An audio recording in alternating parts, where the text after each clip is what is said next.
नागपंचमीचे महत्त्व आणि नागदेवतेचे पूजन कसे करावे। श्रावण मास म्हणजे सणांचा महिना, असेही या महिन्याचे एक आगळे वैशिष्ट्य आहे। श्रावणातील पहिला सण नागपंचमीचा। आपल्या कुटुंबाची नागभयापासून सदा सर्वकाळ मुक्तता व्हावी, तसेच नागदेवतेचा कृपाशीर्वाद प्राप्त व्हावा, यासाठी प्रतिवर्षी श्रावण शुक्ल पक्ष पंचमीला म्हणजेच नागपंचमीला पूजन केले जाते। यावर्षी 29 जुलै या दिवशी नागपंचमी आहे। या दिवशी काही ठिकाणी मातीचा नाग आणून त्याची पूजा करतात, तर काही ठिकाणी वारुळाची पूजा केली जाते। या दिवशी स्त्रिया उपवास करतात, नवीन वस्त्र अलंकार परिधान करून नागदेवतेची पूजा करतात आणि त्याला दुधाचा नैवेद्य दाखवतात।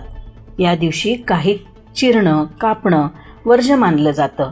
सनातन संस्थेद्वारा संकलित या लेखात नागपंचमीचा इतिहास आणि महत्त्व आपण पाहणार आहोत। नागपंचमीचा इतिहास।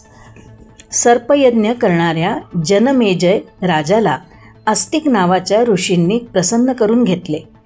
जनमेजयाने वर मागा असे म्हटल्यावर सर्पयज्ञ थांबवण्याचा वर त्यांनी मागून घेतला।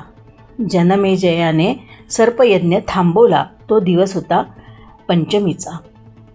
शेषनाग त्याच्या फण्यावर पृथ्वी धारण करतो। तो पाताळत राहतो। त्याला सहस्त्र फणे आहेत। प्रत्येक फण्यावर एक हिरा आहे। त्याची उत्पत्ती श्री विष्णूच्या तमोगुणांपासून झाली। श्री विष्णू प्रत्येक कल्पाच्या अंती महासागरात शेषासनावर शयन करतो। त्रेतायुगात श्री विष्णूने रामाचा अवतार घेतला, तेव्हा शेषाने लक्ष्मणाचा अवतार घेतला।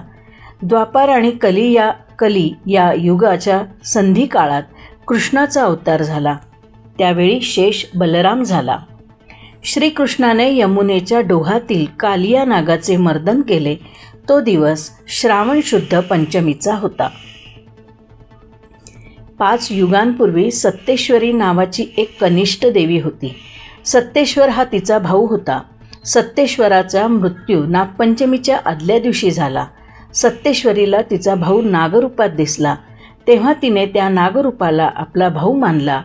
त्यावेळी नागदेवतेने वचन दिले की जी बहीण माझी भाऊ म्हणून पूजा करेल तिचे मी रक्षण करेन। त्यामुळेच त्या दिवशी नागाची पूजा करून प्रत्येक स्त्री नागपंचमी साजरी करते। नागपूजनाचे महत्त्व। नागातील श्रेष्ठ जो अनंत तोच मी, अशी गीतेत श्रीकृष्ण आपली विभूती सांगतो।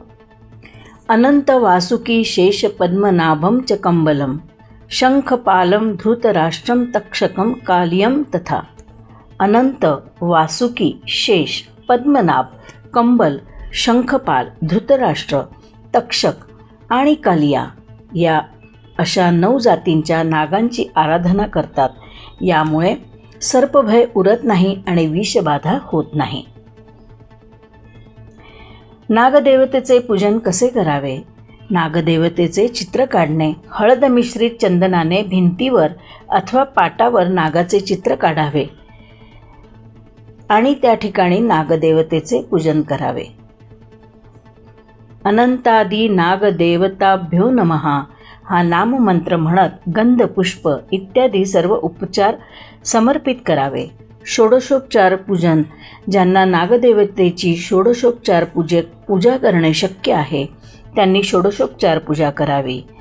ज्यांना नागदेवतेची षोडशोपचार पूजा करणं शक्य नाही त्यांनी पंचोपचार पूजा करावी आणि दूध साखर लाह्या यांचा तसेच कुळाच्या परंपरेनुसार खीर इत्यादी पदार्थांचा नैवेद्य दाखवावा।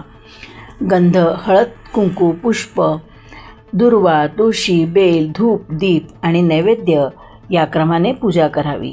पूजनानंतर नागदेवतेला करावयाची प्रार्थना। हे नागदेवतांनो, श्रावण शुक्ल पक्ष पंचमीला मी जे हे नागपूजन केले आहे, या पूजनाने नागदेवता प्रसन्न होऊन मला नेहमी सुख देणाऱ्या होत।